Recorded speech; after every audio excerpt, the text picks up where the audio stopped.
doing today, probably a lot better than me since I was drinking and gambling in AC till 3 a.m. last night. So if I throw up in the front row, it's because of that, not because I'm nervous. So a couple years ago, I got my first really big break. It was my leg. I bet you guys find that enjoyable because it really fucking hurt.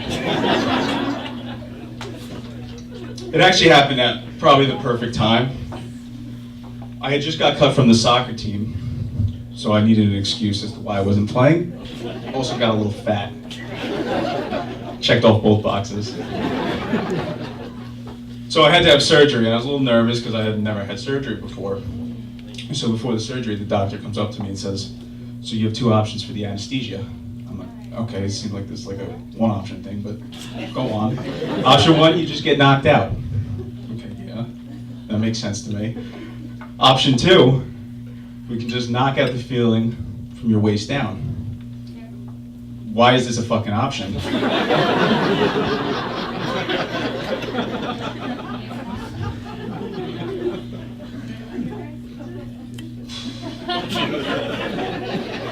And you know, my brain works, I guess, a little different because I'm like, actually, if we take this option, and I'm watching this surgery, maybe next time this happens, I can just fucking do it. So we went with option number one. Yeah, he knocked me out. Surgery went well. And to get discharged from the hospital, I needed to prove that I could crutch like 15 feet. I guess because just to make sure my arms worked. And seems easy enough, right? Well, the nurse threw a little wrinkle in that because she asked if I was in any pain. I was like, a little. Focus on the word little. I'm thinking Tylenol, maybe a little Advil. She put me full of morphine. Yeah, I sat up and I was like, I don't even think I need these crutches. I think I can just walk out of here.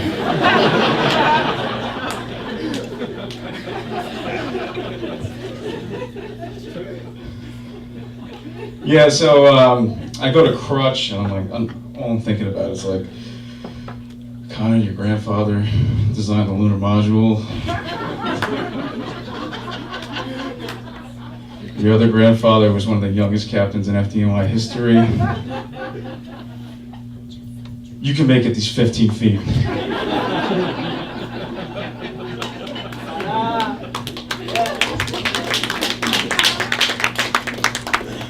And I did really well. They let me out last week from rehab. Turns out morphine's pretty addicting.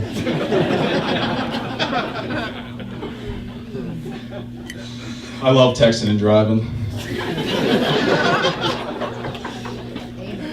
Sometimes I'll just drive around so I can answer people. I think older people just don't really like it because it's a little harder for them than us. Right, I mean, you know, you get in the car, you got your phone here, right? Left hand on the steering wheel, right eye on the phone, left eye on the road. You kind of look like Steve Buscemi, but it's okay because you gotta send that text, right?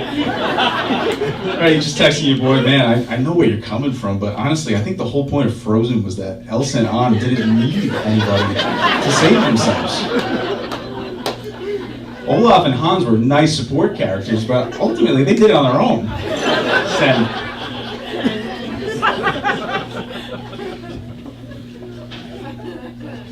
Yeah, but I mean, older people, I mean, my dad can barely stand up and text, so I don't expect him to.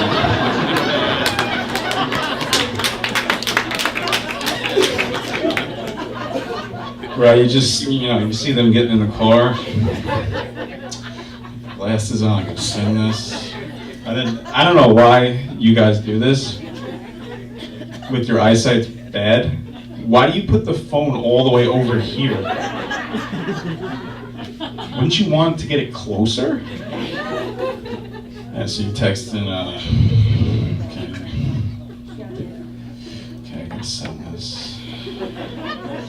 Is that an H? Is it the H? I think that's it, H.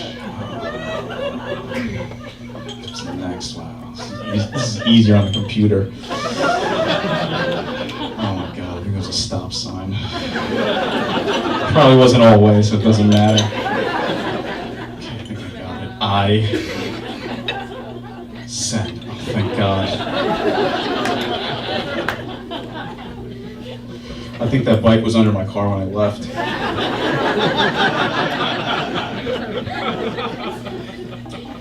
And then if my dad was doing that, he'd probably be mad because he didn't put dash dad at the end of it.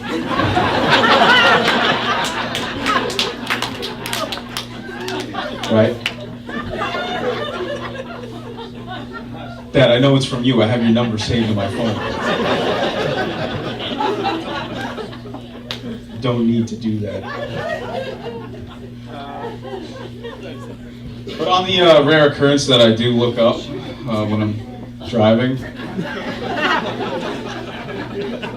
why do people put baby on board stickers on their car? That pisses me off. Am I supposed to drive more carefully because you may have a baby on board?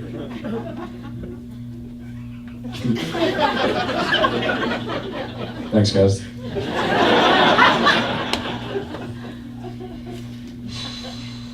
Congrats on the sex, but the baby on board pisses me off. And then if that baby somehow, some way becomes an honor student,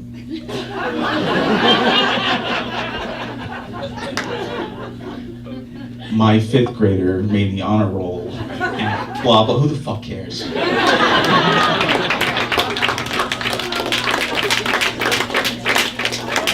I mean, it's 5th grade. What do you have, an 85 average? Your kid isn't a dumbass. Maybe put that on your fucking car. My child knows when the War of 1812 happened. Good for you. Yeah, you know, that makes me mad. But speaking of honor students, my cousin asked me to be his confirmation sponsor. He's got to be an honor student to show that type of judgment. Yeah, it's nice too because these opportunities don't really come. For me, I only have like 5 other siblings and 20 other cousins, so it's nice to get one at the end. I knew staying sober for a couple days was going to pay off.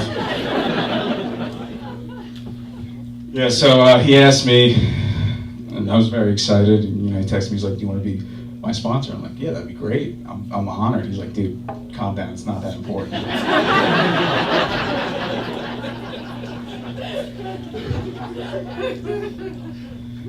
Yeah, that's how I felt reading that. So, you know, to be the sponsor, you have to be 3 things.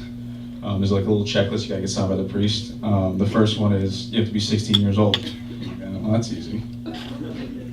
Second one is you have to have received all the sacraments. I'm like, wow, 2 for 2. This is perfect. This is easy. Did anyone do this? Third one is you have to be you have to live your life harmoniously with the Lord and His teachings and all that. That one might be a problem. All right, 2 or 3 is not bad. I've been the whole thing. So, you know, I go to meet the priest, and I figure I go on the offensive because that 3rd point, I don't know if it's a sticking point, but I'm definitely 16. So I'm trying to butter him up. You know, I started off with, "Hey, Father, I hated that movie Spotlight."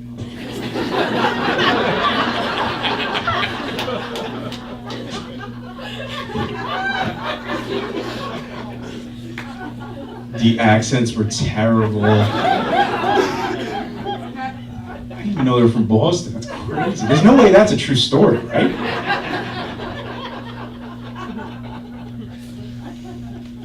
Father, between me and you, we probably had the same amount of sex for the last 2 years.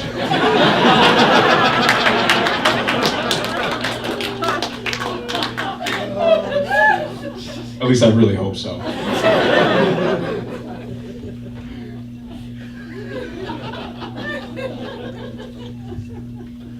Do you have any wine left, or did all the altar boys already take that?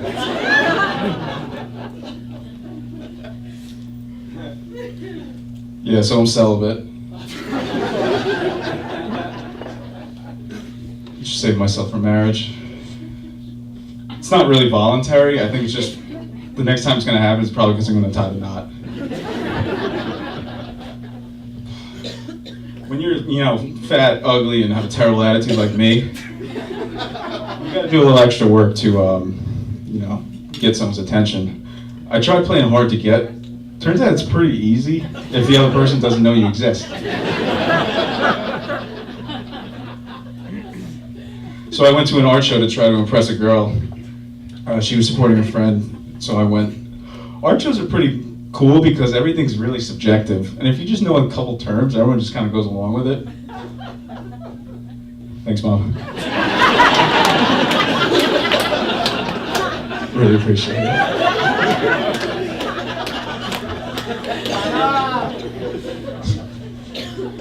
What was I saying?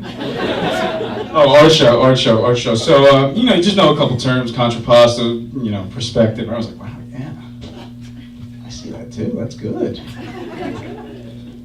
You took AP Art History in 11th grade too? Yeah, so, I saw the girl and her parents were there. And, we greeted each other. I haven't seen her parents in like 5 years. She's like, hi, how you doing? I'm like, great. She's like, are you single? I'm like, is it that fucking serious? Is it that obvious? So they wound up spending the entire night trying to get me with another artist there. And because I don't really care about anything and I can't say no, I kind of went along with it. But then I remembered, if you're gonna play hard to get, you gotta really buy into it. So I left without saying anything. Thanks, everyone. You've been great.